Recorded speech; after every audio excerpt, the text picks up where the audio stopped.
कहानी सुनाता हूँ। एक बार क्या होता है, सुअर और मुर्गी में एक डील होती है। Yes sir. बिजनेस डील होती है, एग्रीमेंट साइन होते हैं। सुअर कहता है कि मैं अपना मांस बेचूंगा, मुर्गी कहती है मैं अंडा बेचूंगी। दोनों को इकट्ठा कर लेंगे, बाजार में बेचेंगे, और जो भी प्रॉफिट आएगा 50-50% दोनों में बढ़ जाएगा। अब होता क्या है कि मुर्गी आती है, अंडा देके भाग जाती है, और सुअर अभी पिछले दिन का जख्म भरा नहीं है, फिर चाकू उठाता है, अपना मांस काटता है, अंडा और मांस दोनों लेके बाजार में बेचता है। मुर्गी फिर रोज आती है, अंडा देती है, फिर भाग जाती है। 1 महीने के बाद जो भी प्रॉफिट हुआ था, जब उसको बराबर बराबर हिस्से में बांटने की बारी आई, तो 90% प्रॉफिट जो है वो सुअर के हिस्से में गया, और 10% प्रॉफिट जो है वो मुर्गी के हिस्से में गया। तो मुर्गी चिल्लाने लगी, ये कां कां कां की आवाज तब से करने लगी, क्योंकि जिसको कम मिलेगा वो चिल्लाएगा ही ना। जब कम मिलता है तो वो चिल्लाता है, सर पैसा नहीं आ रहा, कम आ रहा है, पहले जितना नहीं आ रहा। भैया पहले जितनी मेहनत कर रहा है, और पहले किसी और के साथ रह के कर रहा था, पहले भी हमारे साथ ही था। तो टेंशन क्यों लेता है? अभी इससे भी बड़ा चेक बनाएंगे हम।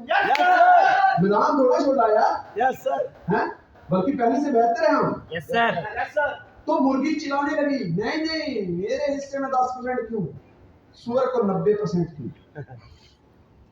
पंचायत इकट्ठी की गई कि डील जब 50-50 की हुई है, तो ये 90 और 10 वाली बात नहीं हुई। ये क्यों ऐसा किया गया, ये तो बात ही नहीं हुई थी।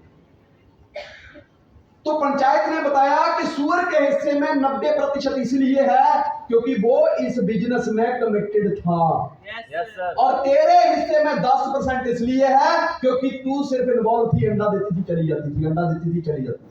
अब मैं आपको इसको स्टोरी को समझने के लिए आपको बड़े तरीके से एक बात बताता हूँ। मान लीजिए आप एक होटल में गए। Yes sir. एक होटल में आपने ऑर्डर किया एग भुर्जी, और एक में आपने ऑर्डर किया नॉन वेज प्लेट, यानी कि मीट, मटन। Yes sir. ठीक है, आपने मीट का ऑर्डर किया। इसमें सुअर और मुर्गी को आप कहां देख रहे हैं? सुअर और मुर्गी इसमें क्या है? इसमें मुर्गी सिर्फ इन्वॉल्व है। Yes sir. अंडा दिया, अंडा ही फ्राई हुआ है, मुर्गी को तो कुछ नहीं हुआ। No sir. वो तब तक सुरक्षित है जब तक KFC वालों की नजर नहीं पड़ेगी। यस। लेकिन ये जो मीट वाली प्लेट है वो ये डिसाइड करती है कि वो खुद इन्वॉल्व है इसके अंदर, वो खुद कमिटेड है। यहाँ पे मुर्गी इन्वॉल्व है और ये कमिटेड है। दोस्त, जब भी लगे टाइम फ्रीडम उतनी नहीं मिल पा रही, मनी फ्रीडम नहीं मिल पा, रिस्पेक्ट नहीं मिल पा रही, लाइफस्टाइल नहीं बढ़िया हो रहा, रिकॉग्निशन नहीं हो रही, स्टेज पे कोई सम्मानित नहीं कर रहा, सिक्योरिटी खतरे में है, पता नहीं चल रहा, तो समझ लेना कि अभी कहीं ना कहीं आप मुर्गी की तरह इस बिजनेस में इन्वॉल्व तो नहीं, सिर्फ सेमिनार टू सेमिनार आते हो और बाद में गायब रहते हो। देखना कहीं ये चीज तो नहीं। सुअर के पिछले जख्म अभी तक भरे नहीं होते थे और दूसरे दिन पूरी कमिटमेंट के साथ बाजार में जाता था।